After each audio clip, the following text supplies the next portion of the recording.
visionnement? Ah, d'abord, c'est le deuxième visionnement parce que j'ai eu la chance de le voir il y a un an. Et c'est drôle parce que je l'ai encore beaucoup plus aimé, le film. Je trouve qu'il y a il y a un mélange de profondeur, d'humour, de poésie, de vérité, d'humanité. C'est un film très précieux, très rare, on voit jamais ce genre de choses-là. Et le titre est extraordinaire, je trouve, on n'en mourra pas d'en parler, parce que, bon, c'est un film, moi, le thème de la mort m'intéresse, me touche infiniment depuis toujours, je pense. J'étais toute petite puis j'y pensais.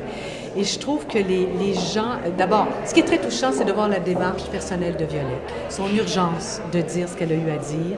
Puis ce soir, ce qui m'a particulièrement frappée, c'est que ce film-là lui a fait vivre, elle parle de la mort, mais lui a fait vivre des rencontres exceptionnelles, lui a fait vivre par exemple, les cérémonies funéraires en Espagne, laver les morts, la sculpteur qui fait des masques, etc.